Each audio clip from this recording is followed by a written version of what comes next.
बिस्मिल्लाहिर्रहमानिर्रहीम। अस्सलाम वालेकुम दोस्तों, उम्मीद करता हूँ मैं आप सब लोग खैरियत से होंगे। इमोशनल ब्लैकमेलिंग क्या होती है आज आप इस वीडियो में बखूबी जान लेंगे। मेरे से अक्सर सवाल होता है कि आप शायद दोबारा डिप्रेशन में जा रहे हैं, आपको देख के लगता है कि आप किसी गहरी परेशानी में हैं। आज मैं आपके साथ इस वीडियो में एक ऐसे फैक्ट्स शेयर करने वाला हूँ जो मेरे चैनल पर पहली बार आए हैं और जो पहले से हैं। मैं चाहता हूँ कि पहले आप ना एक दफ़ा इस वीडियो को पूरा देखें, इन डिटेल देखें, ताकि आपको आइडिया हो सके कि हम कर क्या रहे हैं। कहीं आप भी तो उसका हिस्सा नहीं बन रहे। फ़र्ज़ करें एक दफ़ा आप मेरी ज़ात के इधर इस तरफ आकर देखें। फ़र्ज़ करें कि आपको मैसेज आता है, मैं मरने वाला हूँ, मैं ख़ुदकुशी करने लगा हूँ, रिप्लाई करें।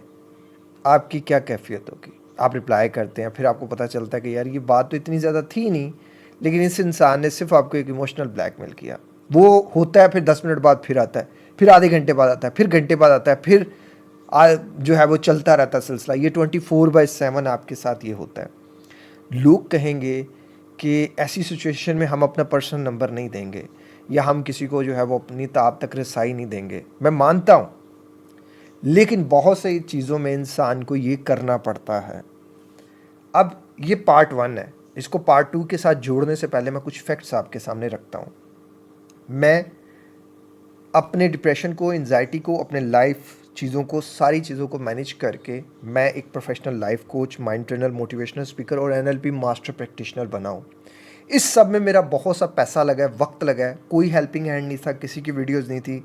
मैंने बहुत ज़्यादा चीज़ें लर्न करके इस मुकाम पर आया हूँ।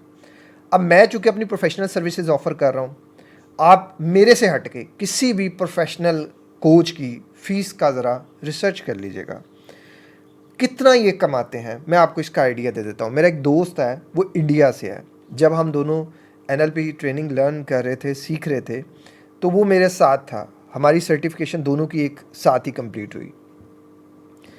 अब उसकी जो फ़ीस है वो तकरीबन है $350 से लेके $800 तक वो चार्ज करता है पर आवर। वो एवरेजली इंडियन रुपीज़ में 1 करोड़ रुपया कमाता है। पाकिस्तानी आप लगा ले तो 3 करोड़। वो भी मेरे साथ ही उसने किया। उसका भी जो एक्सपीरियंस है वो 7 ईयर्स के करीब करीब का बनता है। मेरे साथ ही है सारा। बल्कि बकौल उसके वो मुझे बाज़ दफ़ा कई चीज़ों पे वो मुझे कहता है कि यार तुम इन चीज़ों में ज़्यादा एक्सपर्ट हो मेरे उससे। और वो खुद कहता है कि यार अगर तुम पाकिस्तान के बजाय इंडिया में पैदा हुए होते ना, तो तुम आज कहाँ से कहाँ चले जाते। ये उसके अल्फाज हैं। मेरी वीडियोस के नीचे भी बहुत से लोग ये कमेंट करते हैं कि सर लोग आपकी वीडियोस को उस तरह से लेते नहीं हैं, आपके नॉलेज को उस तरह लेते नहीं हैं।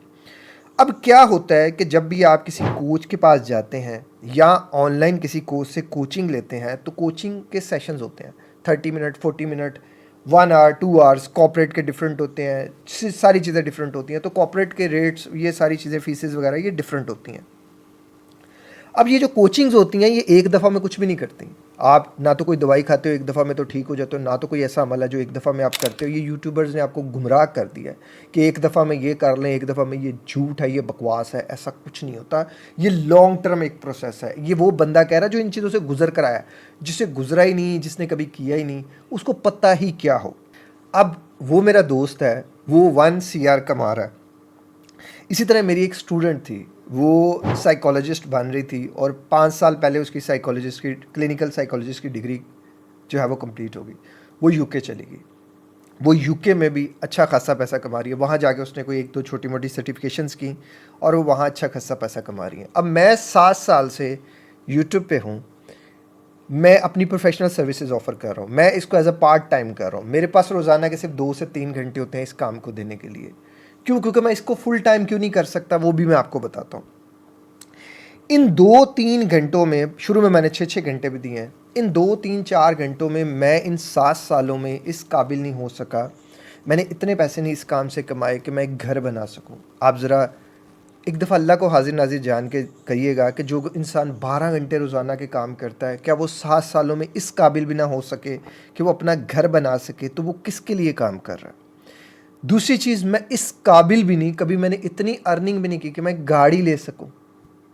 अब आप अंदाज़ा लगाओ कि ये जो आप सोचते हो कि पता नहीं कितनी फीसेस चार्ज कर रहा है, मेरी कोचिंग के कैरियर में मेरी फ़ीस सबसे कम है। किसी भी आप कोच को देख लें, उस पर भी हमारी कोशिश ये होती है कि हम हर बंदे के साथ कोऑपरेट कर सकें। लेकिन लोग झूठ इतना बोलते हैं, चंद पैसे बचाने के लिए खरबपति बंदा भी कह देता है मैं गरीब हूँ, चंद मिनट फ्री लेने के लिए लोग झूठ बोल देते हैं। इस माशरे में जहाँ कदम कदम पे झूठ हो, एक इंसान, आपका भाई, आपका बेटा, क्या वो गलत है या सही है, आपने फैसला करना है। पूरी दुनिया में, अमेरिका में, USA, Canada, in different countries में आपको कोई भी साइकोलॉजिकल इश्यूज आते हैं तो आपको एक साइकोलॉजिस्ट दिया जाता है। अब उस साइकोलॉजिस्ट की जो फीस होती है वो $1200-1500 होती है, जो कि वो बंदा नहीं पे करता, उसकी सोशल सिक्योरिटी वाली जो कंपनीज होती हैं, जो पीछे अदारे होते हैं, वो पे करते हैं, क्योंकि $1200-1500 तो बंदा खुद पे नहीं कर सकता। तो इसीलिए जो अमेरिकन गवर्नमेंट है वो हर बंदे को साइकोलॉजिस्ट रेगुलरली बेसिस पे प्रोवाइड नहीं करती। 15 दिन बाद एक सेशन या महीने बाद एक सेशन, या जो है वो उसके स्काईवेल डिज़ाइन किया जाता है उसकी कंडीशन देख के। जब एक अमेरिकन गवर्नमेंट ही एक बंदे को अफोर्ड नहीं कर पा रही, तो आप मेरे भाई जो 19 साल के भाई हैं, 14 साल के भाई हैं, फारग बैठे हुए हैं घर में, आप क्यों किसी प्रोफेशनल बंदे के ऊपर उसका गिरेबान पकड़े, उसको नोच रहे हो कि आप हमें फ्री सर्विसेज दो? Free is nothing. अल्लाह की रज़ा के लिए कहाँ आपने पढ़ लिया कि अल्लाह की रज़ा के लिए कुछ भी किसी से भी आप मुफ्त मांग लें? अल्लाह की रज़ा के लिए आप एसी क्यों नहीं मुफ्त मांग लेते? आप घर की जो है वो चीज़ें क्यों नहीं कंपनी, वो पता है ना, वो पकड़ के 2 थप्पड़ मार के बाहर निकाल देंगे। पानी का बहाव हमेशा वहाँ होता है जो डलवान होती है। तो मेरी आदत ये है कि मैं कभी भी किसी इंसान के साथ जो है ना मिसबिहेव नहीं करता। अब क्या होता है कि आपको अंडरस्टैंड करना पड़ेगा कि कोई भी कोच हायर करें, किसी भी साइकोलॉजिस्ट को हायर करें, किसी भी इंसान के साथ चलें, ये मसला एक कोचिंग से नहीं हल होगा, मसला 2 सीटिंग से हल नहीं होगा, मसला 3 सीटिंग से हल नहीं होगा। मेरा और दूसरे साइकोलॉजिस्ट का डिफरेंट ये है, मेरा और दूसरे कोचेस का डिफरेंट ये है कि मैं एक रोड मैप दे देता हूँ कि यार आप ये चीज़ें कर लो, आपकी मैं सारी प्रॉब्लम सुन चुका हूँ, समझ चुका हूँ, आप ये चीज़ें कर लो। अब क्या होता है कि लोग वो चीज़ें नहीं करते। अब उसके बाद क्या होता है, कोचिंग्स आपको रेगुलरली लेनी पड़ती हैं। एक आपको बाज़ दफ़ केसेस में तो आपको रोज़ाना लेनी पड़ती है, 1 दिन छोड़ के, 2 दिन छोड़ के, 3 दिन छोड़ के, वो आपके ऊपर डिपेंड है। अब यहाँ लोग कहेंगे कि हम लोग तो कोचिंग्स की फ़ीड नहीं अफोर्ड कर सकते। जो नहीं अफोर्ड कर सकते, मैंने 1000 वीडियोस बनाई हैं। मैं इतनी बात आपको बता सकता हूँ कि गरीब, मैं लफ्ज़ ये यूज़ नहीं करना चाहता, फाइनेंशियली वीक पर्सन अपनी कमियों और ख़ामियों की वजह से बाज़ दफ़ा फाइनेंशियली वीक रह जाता है। उसकी डायरेक्शन को बदलना बड़ा ज़रूरी है। हम लोगों ने लोगों को फ्री कोच भी करके देखा, कदर ही नहीं करते। लोगों को एहसास ही नहीं होता कि कोई इंसान अगर उनके लिए कर रहा है तो क्या कर रहा है, दे नेवर नो। अब आपको शायद अंदाज़ा नहीं होगा कि मैं इस पार्ट टाइम काम के ऊपर कितनी एफ़र्ट्स करता हूँ। ये सिर्फ मेरा पैशन है कि मैं लोगों की ज़िंदगियाँ को बदल सकूँ। हमारे पास जब से मैंने स्टार्ट किया, बामुश्किल मेरी ज़िंदगी के चंद साल होंगे जिसमें ये जो मैंने कोचिंग का किया हुआ है, इसने कभी अपने एक्सपेंस पूरे किए हों। चंद साल या चंद महीने। इस आप ज़रा अंडरस्टैंड करो कि जो भी ये यूट्यूब का है, ये सारी चीज़ें हैं, इसमें कॉल ऑपरेटर चाहिए, टेलीफोन सुनने के लिए बंदा चाहिए, असिस्टेंट चाहिए, उसको आगे करने के लिए पूरा एक जो है वो एक सोशल मीडिया पर्सन चाहिए, थंबनेल डिज़ाइनर चाहिए, आपको जो है वो वीडियो एडिटर चाहिए, ये सारी चीज़ें चाहिए। जो मेरा 8 घंटे उस तरफ जा रहे हैं, उससे तो मेरे घर का किचन चल रहा है। ये 4 घंटे से ये सारी चीज़ें मैनेज हो रही हैं, नहीं हो पाती। इस महीने भी हमने सिर्फ बामुश्किल 5 लोगों को कोच किया मैंने फ़ीस पे। अब वो 5 को आप कैलकुलेट कर लो कितने के पैसे आ गए होंगे, कितना मैंने कमा लिया होगा। दिस इज़ व्हाट कि जो मैं आपको समझाना चाहता हूँ, दिस इज़ व्हाट जो मैं आपके आगे रखना चाहता हूँ। खुदा के लिए किसी को इतना स्ट्रेस ना दें।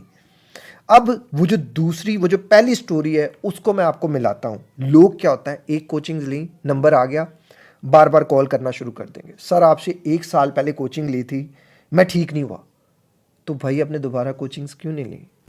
पैसे भी थे आपके पास, हर चीज़ थी, आप क्यों सोच रहे थे कि कोई आपको बार बार मुफ्त वक्त देगा? हमारे पास दिन में 24 घंटे ही होते हैं। वो 30 मिनट जो आपने फ़ीस दी वो एक दफ़ा की थी, अगली दफ़ा वो जो अगले 24 घंटे मिलेंगे वो नहीं मिलेंगे। अगर मैं वो 30 मिनट फिर फ्री दे दूंगा तो मेरे तो 30 मिनट कम हो गए। अंडरस्टैंड करें, साइकोलॉजिकली इन चीज़ों को सुने, समझे ज़रा। कुछ लोगों का होता है कि मेरी टीम उनसे जो है वो बदतमीज़ी, यकीन करो जितना कोऑपरेट मेरी टीम ने किया ना, मैं हैरान होता हूँ। हर 3 महीने बाद टीम बदलनी पड़ती थी मुझे, इतना कोऑपरेट, इतनी इतनी बातें, आप अपने ऊपर रख कर देख लो, सुबह शाम लोग आपको नेगेटिव बातें करें, जी अल्लाह की रज़ा के लिए फ्री कर दें, 5 मिनट फ्री देने से क्या होता है, 10 मिनट, तो मेरी टीम का टेम्परामेंट क्या होगा? वो एक सवाल करती है कि सर आप हमें हमारे एक्सपेंस दे दें, हम आपको सर का मुश्किल जो है वो वक्त फ्री में दे देते हैं। तब उनके पास कोई जवाब नहीं होता, फिर वो आर्गूमेंट्स करने की बजाय वो एक अलग ही जो है ना वो कन्वर्सेशन को ड्राइव कर लेते हैं। बार बार कॉल आएगी, एक बार नहीं दर्जनों बार, सर मैंने आपसे एक कोचिंग ली थी, उसके बाद मैंने बड़े टेस्ट कराए, मैं बड़े डॉक्टर के पास गया, मुझे आराम नहीं आया, अल्लाह की रज़ा के लिए मेरी मदद करें। तो आपने दोबारा कोचिंग क्यों नहीं ली? आप वो 50-60 हज़ार, लाख 2 लाख इधर उधर ज़ाया कर आए बनिस्बत ये कि आप एक डायरेक्शन में रहते। फिर उसके बाद और बहुत चीज़ें चलती हैं। ये इतना स्ट्रेस होता है, जिसके पास मेरा नंबर एक दफ़ा चला गया ना, वो कॉल मैसेजेस अभी भी मेरे पास मेरा नंबर बज रहा होगा। अब मैं इस तरह की मेरी नेचर नहीं है कि यार मैं किसी बंदे की, मुझे पता है बाज़ दफ़ा मेरे दिल में होता है कि पता नहीं बेचारा कितनी तकलीफ़ में है, लेकिन वो एक कहानी है, शेर आ गया शेर आ गया। लोग झूठ बोलते हैं, एक दफ़ा सच में शेर आ जाता है और वो बकरियां खा जाता है। आपसे 1 महीना पहले 3 महीना कोचिंग ली थी, जल्दी रिप्लाई करें, जल्दी रिप्लाई करें, नहीं तो मैं मर जाऊंगा, मैं मर जाऊंगा। ये है वो कहानी कि शेर आ गया शेर आ गया। मैंने कितने लोगों को जल्दी जल्दी में कॉल की, और वो जो मेरे 4 घंटे थे, वो 4 घंटे ही एक बंदा ले गया। मैं उस एक दिन में लॉस में चला गया, उसको फ़र्क नहीं पड़ा, उसका तो खाता पूरा हो गया। उसको, ये हमारे इधर बेहिस दुनिया है, हम बेहिस हो चुके हैं। आप और मैं, हम क्या कर रहे हैं, ज़रा एक दफ़ा सोचिएगा ज़रूर।